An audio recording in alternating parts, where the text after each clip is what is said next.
नमस्कार, मैं हूं मृत्युंजय कुमार झा। शाम के 5:30 बज चुके हैं और अगले आधे घंटे तक कमोडिटी मार्केट पर सबसे बड़ी कवरेज जारी है और आपके सवालों का सबसे बड़ा मंच तैयार है। अगर आपने कमोडिटी में कोई ट्रेड किया है या फिर नया ट्रेड करना चाहते हैं तो आप सवाल पूछिए, हमारे साथ एक्सपर्ट होंगे आपके सवालों के जवाब देने के लिए। और हमारे साथ आज की चर्चा में 4 खास मेहमान जुड़ रहे हैं। हमारे साथ हैं Atul Chaturvedi, executive chairman Shri Renuka sugars के, पुखराज चोपड़ा हैं एग्रीकल्चर एक्सपर्ट, बीरेन वकील हैं पैराडाइम कमोडिटी के और भाविक पटेल हैं ट्रेडबुल्स सिक्योरिटीज के। आप सभी का बहुत बहुत स्वागत है। और चर्चा की शुरुआत हम करने जा रहे हैं एक अच्छी खबर के साथ। अच्छी खबर खास करके गन्ना किसानों के लिए कि गन्ना किसानों के लिए गन्ने का सरकारी खरीद भाव बढ़ा दिया गया है, जिसे एफआरपी कहते हैं, फेयर एंड रिम्यूनरेटिव प्राइस, जो केंद्र सरकार तय करती है। हालांकि कुछ राज्य अपना प्राइस भी तय करता है जिसे एसएपी कहते हैं, स्टेट एडवाइज्ड प्राइस, लेकिन एफआरपी में 15 रुपए प्रति क्विंटल की बढ़ोतरी कर दी गई है और अब इसे 290 रुपए प्रति क्विंटल से बढ़ाकर 305 रुपए प्रति क्विंटल कर दिया गया है।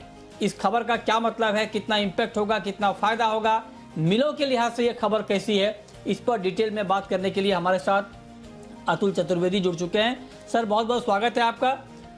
305 रुपए देने में कोई दिक्कत तो नहीं सर आप लोगों को? नहीं, दिक्कत क्या है कि अभी आपने बोला कि किसानों के लिए गवर्नमेंट ने एक तोहफा दिया है।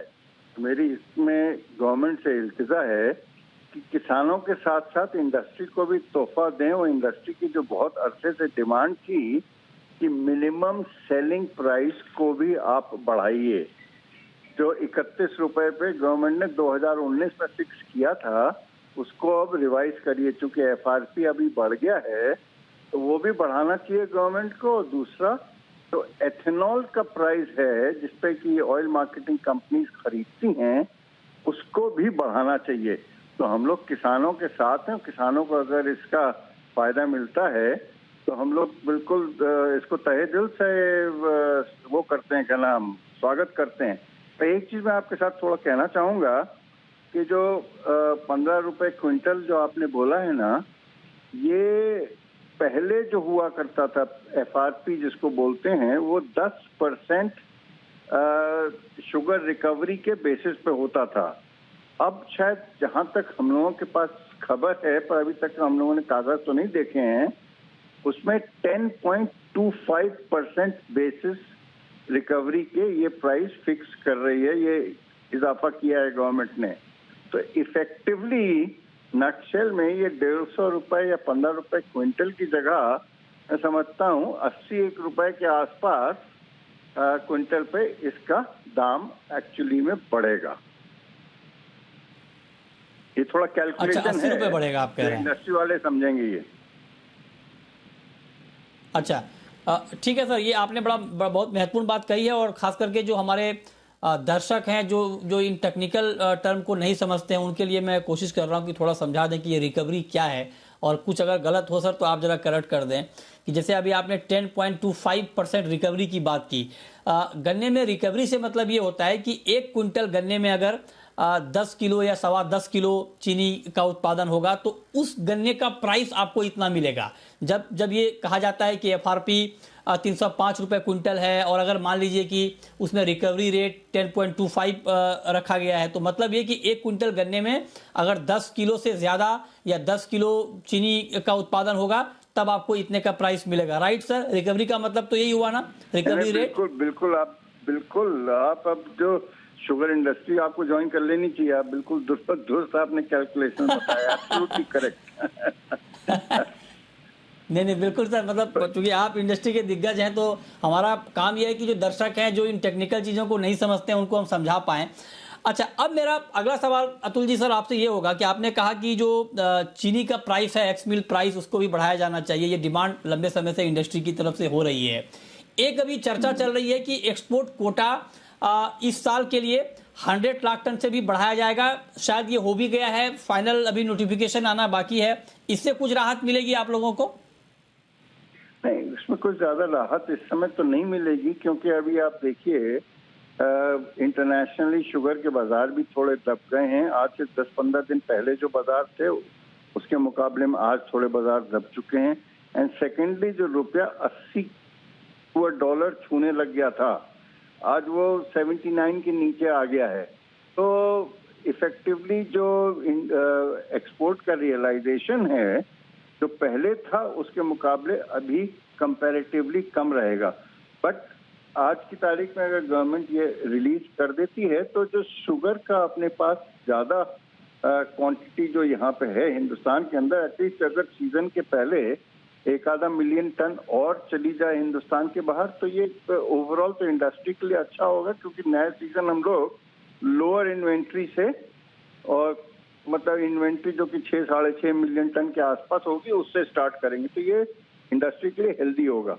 पर ये देर लग रही है अभी तक का। हम लोग सोच रहे थे शायद पिछले हफ्ते में आ जाएगा, पर अभी तक ये डिसीजन आया नहीं है। हम लोगों ने देखा नहीं है अभी तक का ऑफिशियल नोटिफिकेशन इसके मुतल्लिक। इंडस्ट्री लास्ट क्वेश्चन सर आपसे। हाँ, आप ये कह रहे हैं कि जो शुगर का प्राइस है उसको बढ़ाया जाए, जो एक्स मिल प्राइस है, अगर ये दाम अभी बढ़ा दिए जाते हैं तो आपको नहीं लगता कि फेस्टिवल सीजन में कंज्यूमर के ऊपर थोड़ी भार बढ़ जाएगी? नहीं, तो देखिए अभी जब नया सीजन चालू होगा ना, तब आप FRP भी देखिए नए सीजन में लागू होगा। आप MSP भी तभी से लागू करिए, तो मतलब समझिए 1 अक्टूबर से। तो जो नए सीजन के साथ जब गन्ने का आपको कीमत ज्यादा देनी पड़ेगी, उस समय शुगर का रियलाइजेशन इंप्रूव होना चाहिए।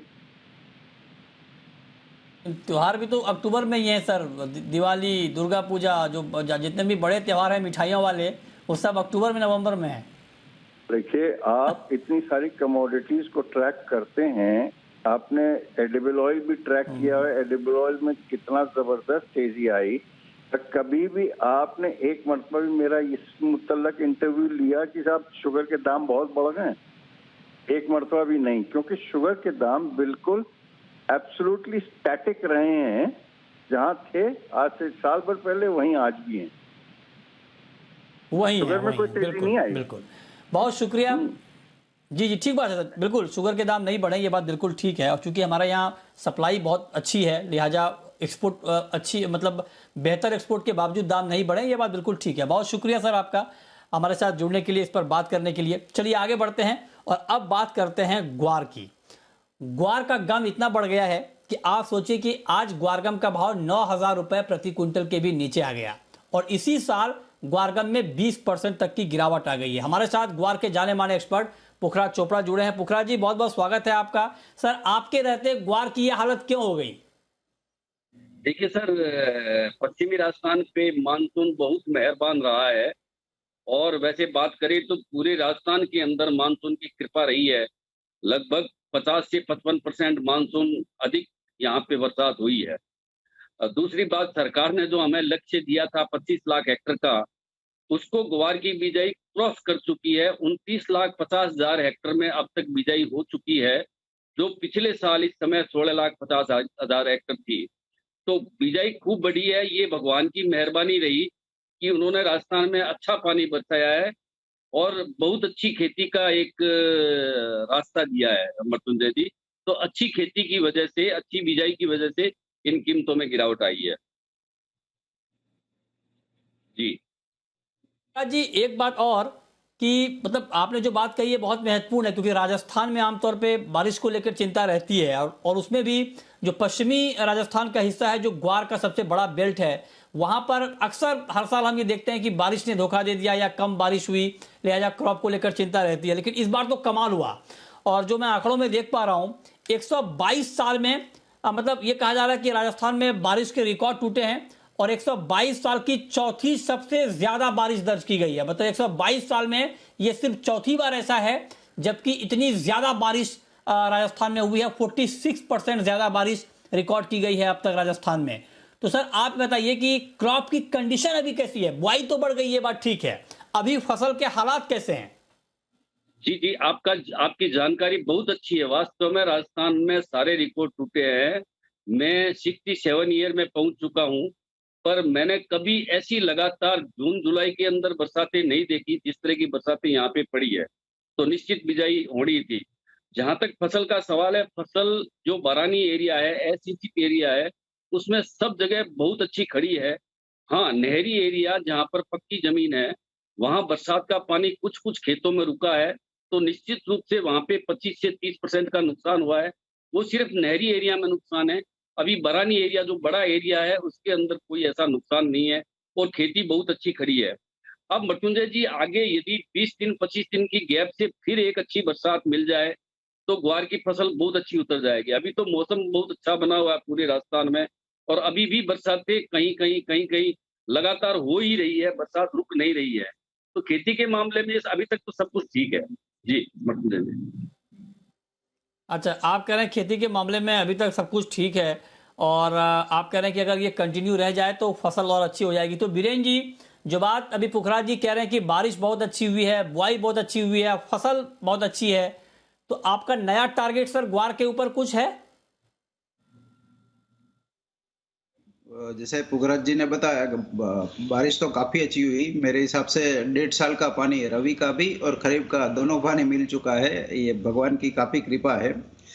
फिलहाल तो सेंटीमेंट काफी बेरिश है मार्केट में, और जब तक कोई नया ट्रिगर इसमें नहीं आए तो कोई बाइंग साइड अभी फिलहाल दिख नहीं रही है। सिर्फ मसालों में सिर्फ तेजी है, बाकी केस्टर, गवार, ऑयल सीड्स, ये सब मार्केट फिलहाल ठंडे हैं। तो बाइंग साइड नहीं है सर, तो क्या सेलिंग साइड आपको दिख रही है? अ, ये समय ऐसा है कि 9,000 का गवार 5,000 में बेचने के लिए हिम्मत चाहिए, और वो हिम्मत मेरे में नहीं है। बहुत महत्वपूर्ण बात कही आपने कि मतलब हिम्मत चाहिए और मतलब आप कुल मिलाकर ये इशारा कर रहे हैं कि अभी शॉर्ट भी नहीं करें, बेचे भी नहीं, राइट? करीबन 58-57 के आसपास अगर आए तो वहाँ शॉर्ट बनता है। उस लेवल पे शॉर्ट जाना मैं कंफर्टेबल समझूंगा। भाविक जी, ट्रेडर के लिए क्या व्यू है आपका? जो डे ट्रेडर हैं उनके लिए ग्वार पर आपकी राय?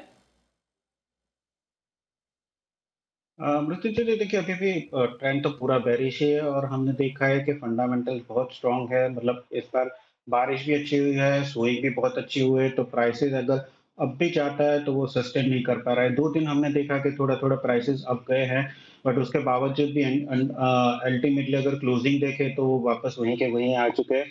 तो मुझे लग रहा है कि ट्रेडर्स की दृष्टि से भी आई थिंक ऊपर जाता है तो बेरिश या सेल ही करना चाहिए।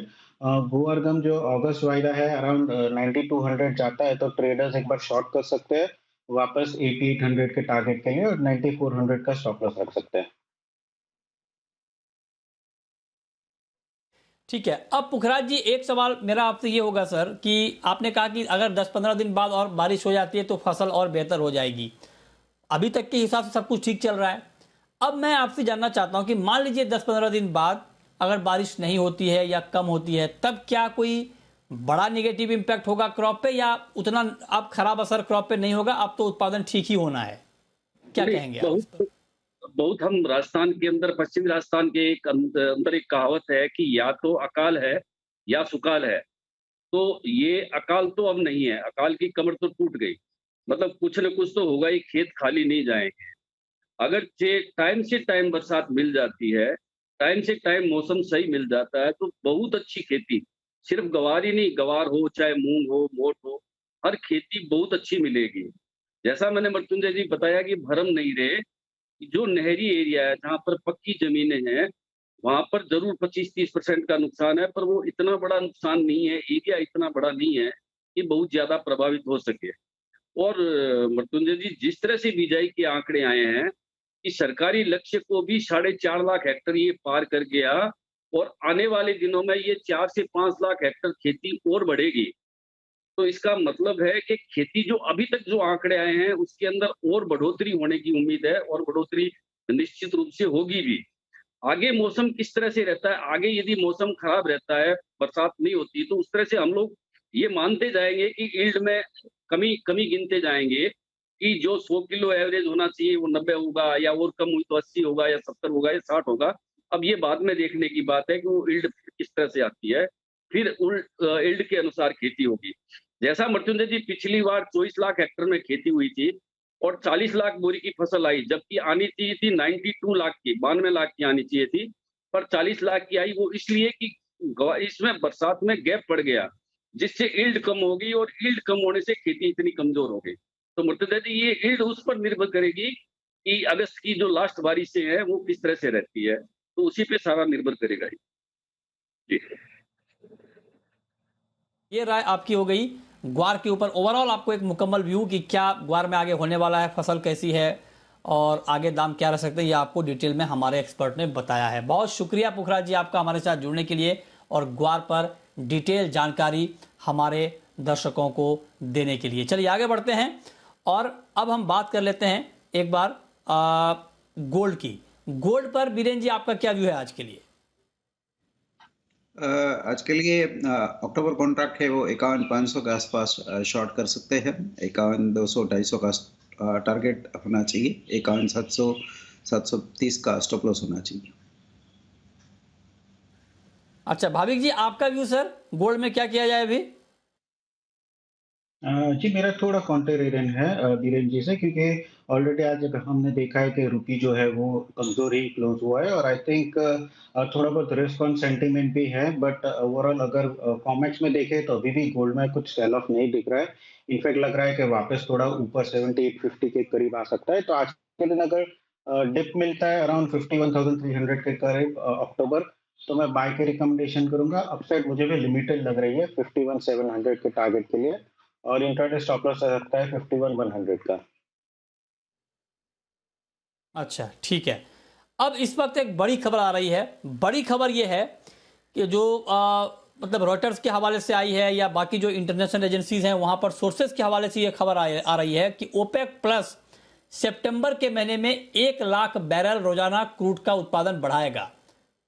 यह खबर एक लाइन की नहीं है, खबर को आप समझिए। खबर यह है कि ये बहुत ही कम वृद्धि है, ये बहुत ही कम बढ़ोतरी है ओपेक और प्लस की तरफ से। और ये कहा जा रहा है कि हाल के महीनों में जो बढ़ोतरी हो रही थी उसके मुकाबले ये बढ़ोतरी बहुत कम है।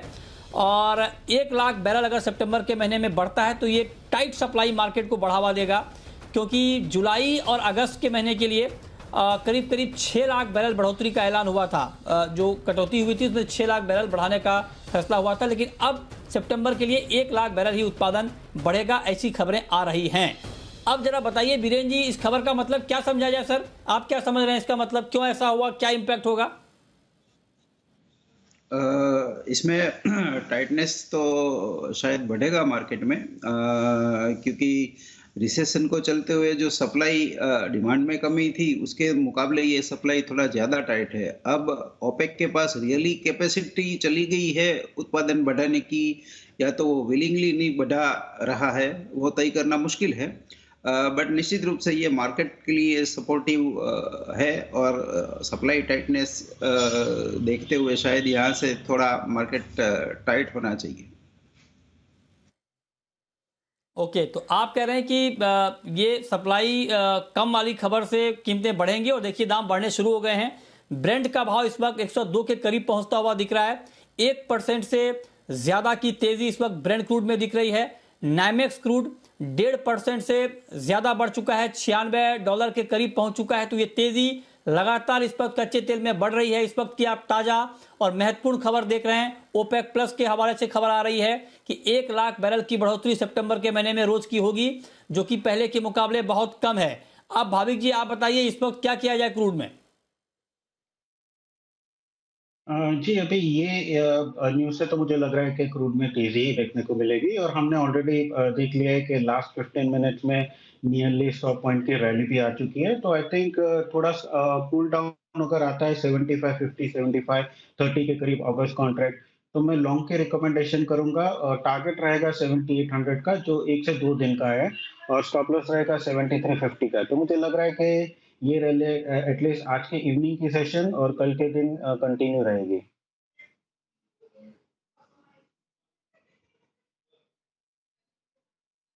ठीक है, तो ये राय इस वक्त आपकी है कच्चे तेल के ऊपर और क्रूड को लेकर बड़ी खबर भी यहां पर जो आई है उसका इंपैक्ट हम मार्केट के ऊपर साफ तौर पर देख पा रहे हैं $102 के आसपास। लेकिन बड़ी बात यह है कि इतनी महत्वपूर्ण खबर के बाद भी मार्केट का उस तरह का रिएक्शन नहीं है क्रूड मार्केट का जिस तरह का होना चाहिए।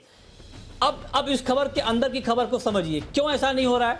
ऐसा इसलिए नहीं हो रहा है क्योंकि डिमांड को लेकर ऐसी चिंता आई है कि जिसने मतलब मार्केट में कोई भी सप्लाई की कमी की खबर को डिस्काउंट कर दे रहा है, क्योंकि यूरोप में, अमेरिका में, एशियाई देशों में जो मैन्युफैक्चरिंग के आंकड़े आए हैं, जो PMI आंकड़े आए हैं, वो कमज़ोर हैं। लिहाजा मार्केट को ये लगता है कि डिमांड कम हो जाएगी। दूसरी तरफ बेशक ओपेक प्लस ने उत्पादन कम बढ़ाया हो, लेकिन लीबिया से उत्पादन बढ़ रहा है, कजाकिस्तान से उत्पादन बढ़ रहा है, तो और रूस से जो एक आशंका जाहिर की गई थी सप्लाई कम होने की, अब वहां से भी सप्लाई हो रही है। हमारे साथ नरेंद्र तनेजा इस वक्त जुड़ रहे हैं। तनेजा जी, बहुत बहुत स्वागत है आपका। इस वक्त सर एक बड़ी खबर आ रही है ओपेक प्लस की तरफ से कि 1 लाख बैरल की ही बढ़ोतरी सितंबर के महीने में होगी उत्पादन में, जो कि जुलाई में, अगस्त में 6 लाख बैरल के आसपास की हो रही थी। इसका क्या मतलब सर, ऐसा क्यों हुआ और क्या इम्पैक्ट होगा इसका? थोड़ा ओपेक को इस बात की फिक्र हो रही है कि मार्केट ओवर हीट ना हो जाए, और उनको लगता है इसलिए जो है वो थोड़ा सप्लाई साइड से वो जो चिंताएं हैं उसको थोड़ा वो रिलैक्स करके रखना चाहते हैं। और कोई बहुत ज्यादा फर्क नहीं पड़ेगा, जिस क्वांटिटी जिस पे उनकी सहमति हुई है उससे तेल के बाजार में कोई बहुत फर्क नहीं पड़ेगा, क्योंकि रूस से जितना तेल कम होने की उम्मीद थी उतना कम नहीं हुआ है। रूस का तेल कहीं ना कोई रास्ता निकाल करके बाजार में आ रहा है। लेकिन कुल मिला के ओपेक जो है उनको ये चिंता हो रही थी कि शायद डिमांड बढ़ जाए और जो है उसके बाद कहीं जो है वो मार्केट में दिक्कत ना आए, ओवर हीट ना हो जाए, तो इसलिए वो करके आ रहे थे। ये टोकनिज्म है आज की तारीख में, तो बहुत ज्यादा मार्केट पे इसका असर नहीं पड़ेगा। लेकिन कुल मिलाकर के वो इसको लेके सेंसिटिव है कि भाई जो सप्लाई कंसर्न नहीं होनी चाहिए, लेकिन दूसरी तरफ जो है प्राइस बहुत नीचे चले जाए ओपेक ये भी नहीं चाहेगा। तो दूसरा सऊदी अरब पे खास तौर से और इराक पे और कुवैत पे अमेरिका पश्चिम के देशों का बहुत दबाव था कि आप कुछ करिए, तो अब उन्होंने कहा ठीक है हम जो कर सकते थे हमने कर दिया। तो ये उन्होंने एक तरह का मैसेज इसमें दिया है। लेकिन इसको लेकर के मार्केट में प्राइस में कोई बहुत बड़ा अंतर आ जाएगा या कोई सप्लाई साइड में बहुत बड़ा चेंज हो जाएगा या डिमांड सप्लाई फंडामेंटल में कोई चेंज हो, ऐसा कुछ नहीं होगा। लेकिन यह है कि उन्होंने कुल मिलाकर के एक दिया है कि वो भी सेंसिटिव हैं कि देश और जो बड़े प्रोड्यूसर जो कंज्यूमर्स क्या चाहते हैं। इससे ज्यादा कुछ इस पर रीड करना अभी मुश्किल होगा। असली चीज जो है वो यही देखनी होगी कि कुल मिलाकर के डिमांड सप्लाई फंडामेंटल वो उस पर डिपेंड करते हैं कि पश्चिम यूरोप और अमेरिका में अर्थव्यवस्था को लेके क्या होता है, वहां पे कोई डीप रिसेशन तो नहीं आता है। दूसरा जो अमेरिका और यूरोप में जो होगा उसके बाद चीन पर उसका क्या असर पड़ता है, चीन की अर्थव्यवस्था में कोई डिमांड डिस्ट्रक्शन तो नहीं होता तेल का खास तौर से। तो असली नजर उन चीजों पे लेकर के है। ओपेक ये मान के चल रहा है कि बहुत बड़ा स्लो डाउन नहीं आने वाला यूरोप में या अमेरिका के अंदर। उनका ये मानना है आने वाले जाड़े में तेल की और गैस की दिक्कत होने वाली है, क्योंकि रूस ने उसको वेपनाइज कर रखा है। रूस अपना गेम खेलेगा पॉलिटिकल। तो ये सब उसको लेकर के वो है। इसमें बहुत ज्यादा सिचुएशन जो पिछले हम देख रहे हैं कुछ हफ्तों से वही बरकरार रहेगी। प्राइस बैंड जो हम देख रहे हैं, जो मैं आपके चैनल पे भी कहा है, 95 से लेके 215 के आसपास, 95 से नीचे चला जाए कोई सेलिब्रेशन नहीं होना चाहिए, क्योंकि वापस वो आएगा 95 पे या 100 पे वापस आएगा, जब तक के फंडामेंटल चेंज नहीं होते और फंडामेंटल चेंज होते।